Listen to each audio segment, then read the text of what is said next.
I hate BTS. Is, BTS তো কে? ইস, BTS এর আবার ট্যালেন্ট আছে না? তো খুব ভালো কথা আপনারা বিটিএস দেখছেন। আপনাদের কথা মেনে নিলাম বিটিএস এমনি ফেমাস হয়ে গেছে। নামজন তার পড়াশোনা অনেক ভালো ছিল। তিনি ওই 1% স্টুডেন্টের মধ্যে ছিল যারা কোরিয়ায় টপ করতো। তারপরেও তিনি গান লিখতেন, যার কারণে তার মা তার কম্পিউটার ভেঙে ফেলেছিল, কিন্তু সে তার স্বপ্নকে ছাড়েনি। জিন তার কণ্ঠ আর ডান্স ভালো করার জন্য অনেক কষ্ট করেছে, যেন তার মা তাদের প্রতিবেশীদের জিনকে ট্যালেন্ট প্লেস বলার সঠিক উত্তরটা দিতে পারে। জিমিনের একসময় নাক দিয়ে রক্ত পড়তো অতিরিক্ত প্র্যাকটিস করার কারণে। জিমিনকে ডায়েট মেনটেন করতে হতো, যার কারণে তাকে অনেক সময় ক্ষুধার কষ্টটা সহ্য করতে হতো।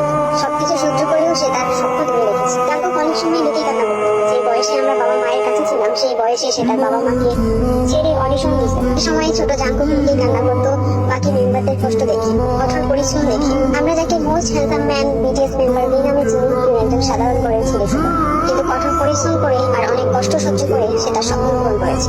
তার পরিবারের সদস্যরা তাকে সাপোর্ট করেনি, সে কঠোর পরিশ্রম করে তার স্বপ্ন পূরণ করেছে।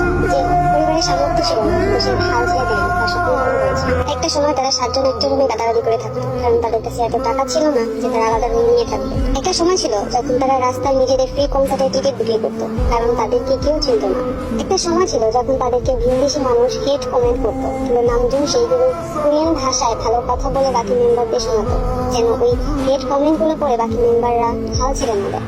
অনেক সময় কনসার্টের অতিরিক্ত চাপে অসুস্থ হয়ে পড়তেন, কিন্তু তারপরেও ভেঙে পড়েনি তারা, তাদের স্বপ্ন পূরণ করে। তাদেরকে নিয়ে বাজে মন্তব্য করার কোনো কারণ হেটার্সদের কাছে নেই। না জেনে কিছু নিচু প্রজাতির মানুষ বিটিএস কে বলে চিল্লায়। তবে এখানে শুধু হেটার্স না, কিছু টক্সিক আর্মিরাও আছে যারা বিটিএস মেম্বারশিপটাকে কে বানিয়ে নোংরা এফেক্ট লেখে। কিছু মানুষ মানেটা না বুঝিয়ে বয়লাভ নামে বিটিএস মেম্বারশিপটাকে নোংরামিতে পরিণত করছে।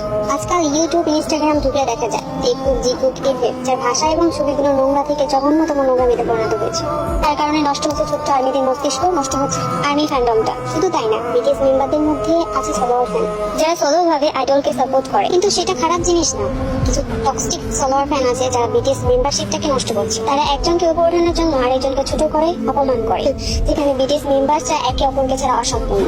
সবশেষে শুধু একটাই কথা বলবো, দয়া করে বিটিএস মেম্বারশিপটাকে সম্মান করুন আর এইসব বন্ধ করুন।